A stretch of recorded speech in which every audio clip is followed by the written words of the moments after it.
സ്വന്തമായിട്ടൊരു ബിസിനസ് തുടങ്ങുക എന്നുള്ളത് ഒരുപാട് പേരുടെ ഒരു സ്വപ്നമാണ്. പക്ഷെ പലരും അതിന്റെ ഏറ്റവും ബേസിക് ആയിട്ടുള്ള കാര്യങ്ങൾ പോലും ചെയ്യാതെയാണ് ബിസിനസ്സിലേക്ക് എടുത്തു ചാടുന്നത്. അതുകൊണ്ട് എന്ത് സംഭവിക്കുന്നു പറഞ്ഞാൽ കുറച്ചാണ് കഴിഞ്ഞതിന് ശേഷമാണ് അവർക്ക് ഓരോ പ്രോബ്ലംസ് ആയിട്ട് അവർ ഫേസ് ചെയ്യേണ്ടി വരിക. അപ്പൊ അങ്ങനെയാണെങ്കിൽ നമ്മൾ ചെയ്യേണ്ട ഏറ്റവും പ്രധാനമായിട്ടുള്ള 2-3 കാര്യങ്ങളെ കുറിച്ച് മാത്രം ഞാൻ ഈ വീഡിയോയിൽ സംസാരിക്കാം. അതിൽ ഒന്നാമത്തെ കാര്യം, complete the legal paper works. ഒരു ബിസിനസ് ചെയ്യുന്ന ആൾക്കാർ എപ്പോഴും ലീഗൽ ആയിട്ടുള്ള പേപ്പർ വർക്ക്സ് എല്ലാം കംപ്ലീറ്റ് ചെയ്യണം. എന്ന് പറഞ്ഞാൽ നമുക്ക് പലതരത്തിലുള്ള ലൈസൻസുകൾ ആവശ്യമുണ്ട്. ഉദാഹരണമായിട്ട് പറഞ്ഞാൽ ചിലപ്പോൾ പഞ്ചായത്തിനായിരിക്കും, ചിലപ്പോൾ മുനിസിപ്പാലിറ്റിനായിരിക്കും, ചിലപ്പോൾ കോർപ്പറേഷനായിരിക്കും. അവിടെ രജിസ്ട്രേഷൻ നമുക്ക് ആവശ്യമുണ്ട്. ഇലക്ട്രിസിറ്റി ബോർഡിൽ നിന്ന് ഒരു സർട്ടിഫിക്കറ്റ് ആവശ്യമുണ്ട്. അല്ലെങ്കിൽ വാട്ടർ അതോറിറ്റി ഡിപ്പാർട്ട്മെന്റിൽ വേണം, ഫയർ ആൻഡ് സേഫ്റ്റി വേണം, അല്ലെങ്കിൽ ISI സർട്ടിഫിക്കറ്റ് വേണം, ISO വേണം.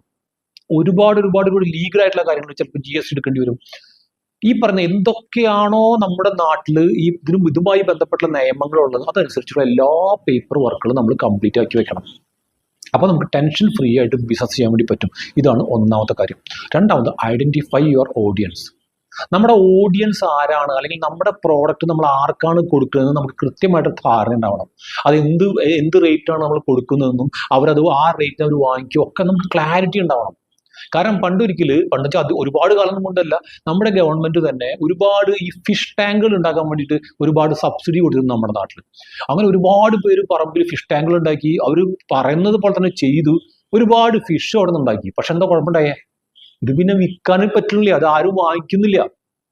അപ്പൊ അവരുടെ ഓഡിയൻസിനെ അവർ ആദ്യമേ തീരുമാനിച്ചിട്ടില്ല. അതുകൊണ്ട് നിങ്ങളൊരു പ്രോഡക്റ്റ് ചെയ്യുന്ന സമയത്ത് ആദ്യം ശ്രദ്ധിക്കേണ്ട കാര്യം, ആരാണ് ഇത് വാങ്ങിക്കുന്നത്? ആ ടാർഗറ്റ് ഓഡിയൻസിനെ കൃത്യമായിട്ട് നിങ്ങൾ ഡിഫൈൻ ചെയ്യണം. ഏറ്റവും അവസാനത്തത്, simple qualified systems. Simple quality system എന്ന് പറഞ്ഞാൽ എന്താ?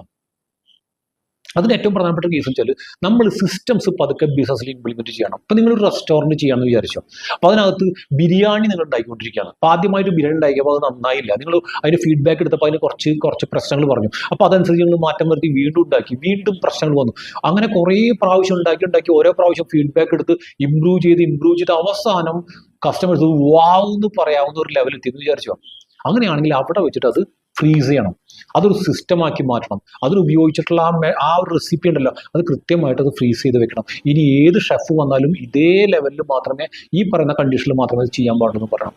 അതിനാണ് സിസ്റ്റംസ് എന്ന് പറയുന്നത്. അതേപോലെ കൺസിസ്റ്റന്റ് ആയിട്ട് നമുക്ക് റിസൾട്ട് കിട്ടാൻ പറ്റുന്ന രീതിയിലുള്ള ഒരുപാട് സിസ്റ്റംസ് നമുക്ക് സിമ്പിളായിട്ട് നമുക്ക് നമ്മുടെ ബിസിനസ്സിലേക്ക് ഇൻസ്റ്റാൾ ചെയ്യാൻ വേണ്ടി പറ്റും. ഓക്കെ, നമ്മുടെ ഈ വീഡിയോ കണ്ടുകൊണ്ടിരിക്കുന്ന ഒരുപാട് പേര് ബിസിനസ് ചെയ്തുകൊണ്ടിരിക്കുന്ന ആൾക്കാരാണ്. അത് കൃത്യമായിട്ടുള്ള സക്സസ് ഉണ്ടാക്കാൻ വേണ്ടി പറ്റിയിട്ടില്ല. ഒറ്റ കാര്യം ചെയ്താൽ മതി, താഴെ നമ്പറിൽ ഒന്ന് മെസ്സേജ് ഇടുക. അടുത്ത വീഡിയോയിൽ